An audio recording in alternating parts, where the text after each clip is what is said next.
IAS institute నిర్వహిస్తున్న all India scholarship exam pass అవ్వండి. 2 years ఫీజులో 50% మాత్రమే పే చేయండి. Welcome to Suman TV. Telangana assembly ప్రారంభమైన తొలి రోజే దుమారం చెలరేగింది. బీఆర్ఎస్ ఎమ్మెల్యేని గేటు దగ్గరే అడ్డుకున్నారు. దీంతో ఒక్కసారిగా ఉద్రిక్త వాతావరణం ఏర్పడింది. ఇంతకీ బీఆర్ఎస్ లక్ష్యం ఏంటి? రేవంత్ రెడ్డిని టార్గెట్ చేస్తూ ఈసారి అసెంబ్లీలో కార్నర్ చేయాలని బీఆర్ఎస్ నిర్ణయించుకుంది. ఎట్టి పరిస్థితుల్లో ఈ 1 year పరిపాలనలో రేవంత్ రెడ్డి అట్టర్ ఫ్లాప్ అయ్యాడు. 6 హామీల అమలులో రేవంత్ రెడ్డి ఫెయిల్ అయ్యాడు అనే విషయంతో పాటు రేవంత్ రెడ్డి పైన అవినీతి ఆరోపణలను కూడా ఈసారి అసెంబ్లీలో లేవనెత్తారని బీఆర్ఎస్ ఒక వ్యూహంతో వచ్చినట్టుగా అర్థమవుతుంది. ఇవాళ ఉదయం సభకి హాజరైన బీఆర్ఎస్ ఎమ్మెల్యేలు భారీ గుంపుగా వచ్చారు. కేటీఆర్ నాయకత్వంలో గేట్ దగ్గరకు వచ్చేసరికి వాళ్ళ ఒంటి పైన రేవంత్ రెడ్డి అదానీ ఫోటోలు ఉన్న టీషర్ట్లు కనిపించాయి. అంటే రేవంత్ రెడ్డికి అదానికి ఇంటర్నల్ లింక్ ఉంది. అదాని దగ్గర రేవంత్ రెడ్డి అవినీతికి పాల్పడ్డాడు. వీళ్ళిద్దరూ కలిసే పనిచేస్తున్నారు. తెలంగాణని అదానికి రాసిచ్చేందుకు రేవంత్ రెడ్డి ప్రయత్నిస్తాడంటూ మొదటి నుంచి కేటీఆర్ టార్గెట్ చేస్తూ వస్తున్నారు. ఆ టార్గెట్ తగ్గట్టుగానే టీషర్ట్లను తయారు చేసి ఆ టీషర్ట్లు వేసుకొని వాళ్ళ సభకు హాజరయ్యే ప్రయత్నం చేసింది బీఆర్ఎస్ ఎమ్మెల్యేలు.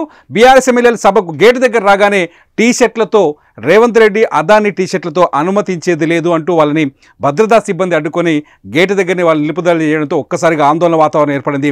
అందరినీ అరెస్ట్ చేసి పోలీస్ జీప్ ఎక్కించి అక్కడి నుంచి తరలించారు. మొత్తానికి రేవంత్ రెడ్డిని ఎలా టార్గెట్ చేయాలా, రేవంత్ రెడ్డిని ఎలా ఇరికించాలా అనే కోణంతో బీఆర్ఎస్ ఈ అసెంబ్లీని వాడుకోవాలని చాలా వ్యూహాత్మకంగా ప్లాన్లు వేసినట్టుగా అర్థమవుతుంది. రేవంత్ రెడ్డి అదానీ ఇష్యూకి వచ్చేసరికి ఎప్పుడైతే అదానీ పైన అమెరికాలో కేసు నమోదైందో, అదానీ పైన అవినీతి ఆరోపణలు వచ్చాయో, ఏదైతే సోలార్ పవర్కి సంబంధించిన స్కామ్లో అమెరికా అదానిపై కేసు నమోదు చేసిందో అక్కడి నుంచి బీఆర్ఎస్ అటు మోదీని, ఢిల్లీలో ఉన్న మోదీని, కేంద్రంలో అధికారంలో ఉన్న బీజేపీని, తెలంగాణలో అధికారంలో ఉన్న రేవంత్ రెడ్డిని టార్గెట్ చేస్తూ విమర్శలు చేసింది. ఈ నేపథ్యంలోనే రేవంత్ రెడ్డి అదానీ ఇచ్చిన 100 కోట్ల రూపాయల ఫండ్ను కూడా తిరిగి రిటర్న్ చేశారు. ఏదైతే స్కిల్ యూనివర్సిటీ కోసం అదానీ ఫండ్ చేశారో ఆ ఫండ్ని రిటర్న్ చేశారు. దీంతో అదానీ పైన తమ విధానం చాలా స్పష్టంగా ఉందని చెప్పేసి ముందే ప్రకటించినప్పటికీ రేవంత్ రెడ్డిని అదానికి అంటించాలనేది మాత్రం బీఆర్ఎస్ ఒక టార్గెట్ కింద పెట్టుకున్నట్టుగా ఇవాళ మళ్ళీ అర్థమవుతుంది. అయితే అదానీ ఇష్యూ పైన పార్లమెంట్ సమావేశంలో కూడా బీజేపీని టార్గెట్ చేస్తూ ఢిల్లీలో కాంగ్రెస్ పార్టీ, ఇక్కడ కాంగ్రెస్ పార్టీ కూడా 2 రకాల ధోరణులు కొంత కనిపించినట్టు అర్థమైంది. ఢిల్లీలో పార్లమెంట్ సమావేశాలకు అదానీ మోదీ కలిపి టీషర్ట్లు వేసుకొని రాహుల్ గాంధీ సభలోకి వెళ్లేందుకు ప్రయత్నం చేశారు. పార్లమెంట్లో సభలోకి వెళ్ళారు. అక్కడ నిరసన వ్యక్తం చేశారు. అంటే మోదీ అదానీ వెనుక, అదానీ అవినీతి వెనుక, అదానీ ఆస్తుల వెనుక, అదానీ ఆస్తుల పెంపుదల వెనుక మోదీ ఉన్నారని కాంగ్రెస్ ఎస్టాబ్లిష్ చేసే ప్రయత్నం చేస్తుంది. దేశవ్యాప్తంగా అదానికి మద్దతు ఇస్తుంది మోదీ అని ఎస్టాబ్లిష్ చేసే ప్రయత్నం చేసుకుంటూ వచ్చింది. సేమ్ థింగ్ని ఇక్కడ బీఆర్ఎస్ రిపీట్ చేసే ప్రయత్నం చేసింది. ఇక్కడ రేవంత్ రెడ్డి అట్లాగే అదానీ వీళ్ళిద్దరు బొమ్మల్ని పెట్టి టీషర్ట్లు తయారు చేసి ఆ టీషర్ట్లు వేసుకొని సభలోకి వచ్చే ప్రయత్నం చేసి మొత్తంగా అసెంబ్లీ తొలి రోజు సమావేశాల రోజే దుమారం చెలరేగింది. నిన్న కేటీఆర్తో భేటీ తర్వాత ఎర్రవల్లిలోని ఫామ్ హౌస్లో బీఆర్ఎస్ నాయకులు కేటీఆర్తో భేటీ అయ్యారు. పార్టీ అధినేతతో అసెంబ్లీ సమావేశాలు అనుసరించాలని వ్యూహాలపైన చర్చించారు. ఈసారి రేవంత్ రెడ్డి ముఖ్యంగా 6 గ్యారంటీలపైన రేవంత్ రెడ్డిని గట్టిగా నిలదీసే ప్రయత్నం చేయాలని చెప్పేసి బీఆర్ఎస్ నిర్ణయించుకుంది. ఇప్పటికే రైతు భరోసా విషయంలో, అంటే రైతు బంధు ఏదైతే ఉందో దాన్ని రైతు భరోసా కింద కాంగ్రెస్ పార్టీ అందిస్తామని చెప్పింది.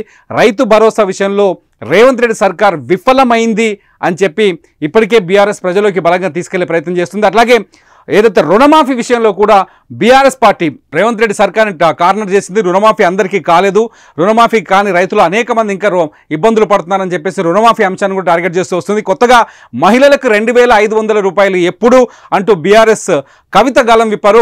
కవిత మహిళా కోణంలో ప్రజల్లోకి వెళ్ళే ప్రయత్నం చేస్తారు. మొత్తానికి కేసీఆర్ ఫామ్ హౌస్లో ఉండి కేసీఆర్ ఫామ్ హౌస్ నుంచి సభకు రాకుండానే ఈసారి కూడా అసెంబ్లీ సమావేశాలకు హాజరయ్యే అవకాశం లేదని స్పష్టంగా అర్థమవుతుంది. సభకు రాకుండానే పార్టీలోని ద్వితీయ స్థాయి నేతలతో రేవంత్ రెడ్డిని చాలా స్ట్రాంగ్గా టార్గెట్ చేస్తూ వస్తున్నారు. ఇవాళ మొత్తానికి అసెంబ్లీ ముందు బీఆర్ఎస్ ఓవర్ చేసిందా, రేవంత్ రెడ్డి అదాని టీషర్ట్లు వేసుకొని వచ్చి, లేకపోతే ప్లాన్డ్గానే వచ్చిందా, టార్గెట్ చేసిందా, తెలివిగానే వ్యవహరించిందా అనేది ఆసక్తికరంగా మారుతుంది. మొత్తంగా ఇవాళ అసెంబ్లీ సమావేశాలు మాత్రం ఘర్షణ వాతావరణంలోనే కొనసాగుతున్నాయి. మీరేమనుకుంటున్నారు? ఇవాళ బీఆర్ఎస్ నాయకులు చేసిన పనిని మీరు సమర్థిస్తున్నారా? రేవంత్ రెడ్డికి అదానికి ఇంటర్నల్ లింక్స్ ఉన్నాయా? అదాని కేవలం రేవంత్ రెడ్డితో మాత్రమే తెలంగాణలో సమావేశమయ్యారా? గతంలో బీఆర్ఎస్ పార్టీతో కలిసి పనిచేశారా లేదా? ఇంతకీ అదానికి రేవంత్ రెడ్డి అంశంలో మీరేం మాట్లాడుకుంటున్నారు? మీ ఆలోచన ఏంటి? ఈ వీడియో కింద కామెంట్ చేయండి. చూస్తూనే ఉండండి సుమన్ టీవీ.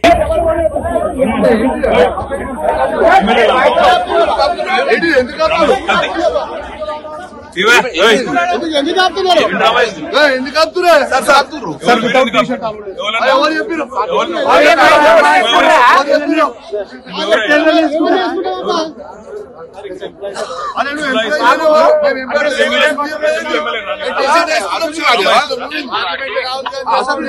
రాహుల్ గాంధీ